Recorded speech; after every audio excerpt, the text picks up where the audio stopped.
Mateus capítulo 8, versículos 24 ao 26 diz assim: E eis que no mar se levantou uma tempestade, tão grande que o barco era coberto pelas ondas.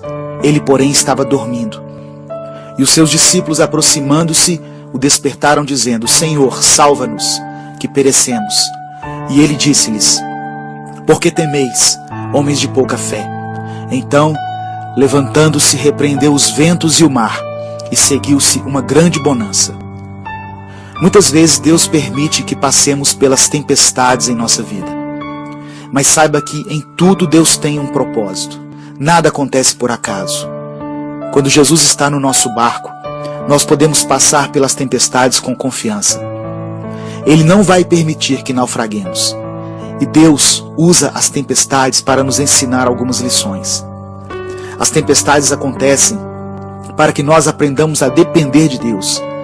Muitas vezes queremos andar independentes, confiantes na nossa capacidade e nas nossas habilidades para resolver as coisas. Mas assim como as tempestades vêm do alto, o socorro para elas também virá do alto. As tempestades fazem com que nos aproximemos mais de Deus, pela oração.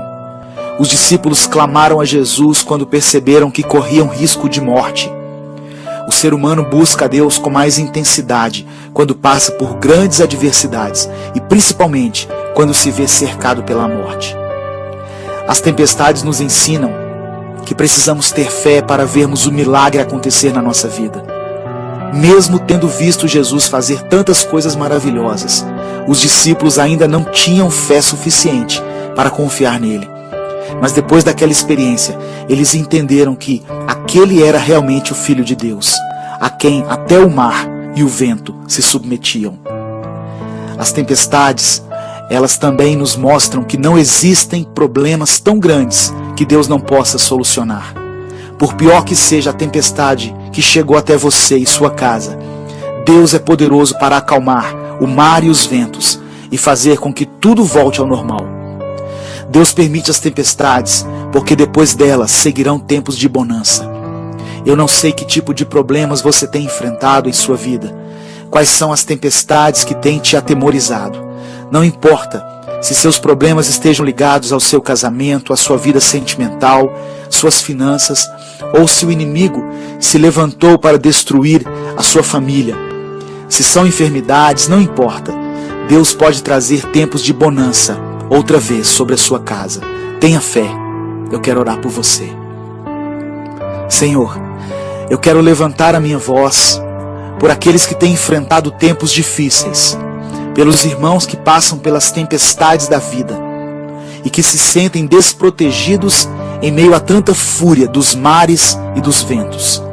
A tua palavra diz que o Senhor é a fortaleza do pobre e do necessitado. Sei que podemos contar contigo na nossa angústia. Tu és o nosso refúgio contra as tempestades que querem nos destruir. Nós confiamos no Senhor. Cremos que o Senhor tem poder para fazer cessar os ventos contrários e estabelecer uma paz acima de qualquer circunstância. Dê ordem aos mares e aos ventos, Pai. Faça com que se aquietem e que venham tempos de bonança e refrigério. Eu oro em nome de Jesus. Amém. Deus te abençoe. Eu sou Edivaldo Oliveira e esse foi mais um Minuto com Deus.